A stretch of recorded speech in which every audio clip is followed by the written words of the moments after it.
আলাইকুম, আপনারা সবাই কেমন আছেন? আশা করি সবাই ভালো আছেন, আমিও ভালো আছি। তো আজকে যাব পুবাইলের অনেক ভিতরে একটি বাজার আছে। বাজারের নামটা আমার মনে ছিল না।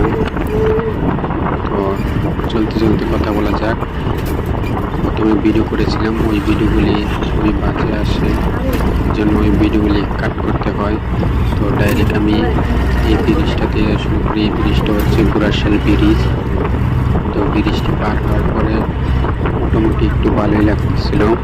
আমি আজকে বাসের বদলে সিএনজি দিয়ে যাওয়ার জন্য বেশি প্রেফার করি, কেননা বাসের মধ্যে যে একটা গরম ভাব, তারপরে গন্ধের একটা গুঁড়ো গুঁড়ো ভাব আসে, ওটা আমি সহ্য করতে পারি না।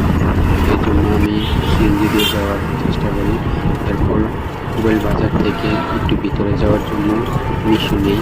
তো এই মিশু দিয়ে যাওয়ার পথে এই বাজারের কিছু দৃশ্য, প্রথমবার যাচ্ছিলাম তো তাই সব কিছু একটু অন্যরকম লাগতেছিল, একটু ভয় ভয় কাজ করতেছিল যে একটি জায়গায় যাচ্ছি, যদি রাস্তার মধ্যে কোনো অচেনা দুর্ঘটনার সম্মুখীন হই।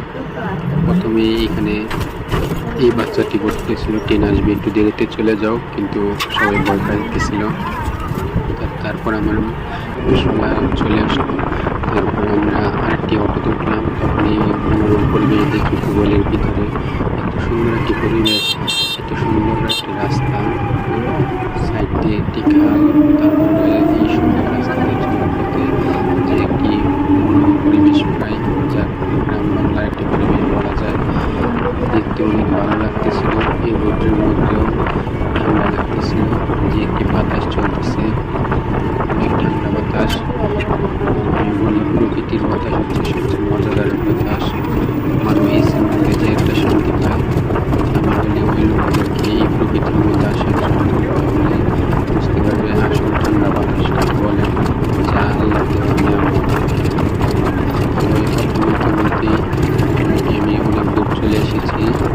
আমি যাচ্ছিলাম একটি ভাইয়ের সাথে দেখা করতে, আমি আগে কখনো যাইনি। উনি হচ্ছে আমার ভাইয়ের বন্ধু। তো ওনার কাছে প্রথম যাওয়া হয়েছিল। এই রাস্তাগুলো আমি কখনো চিনি না, উনি আমাকে লোকেশন বলে দেয়।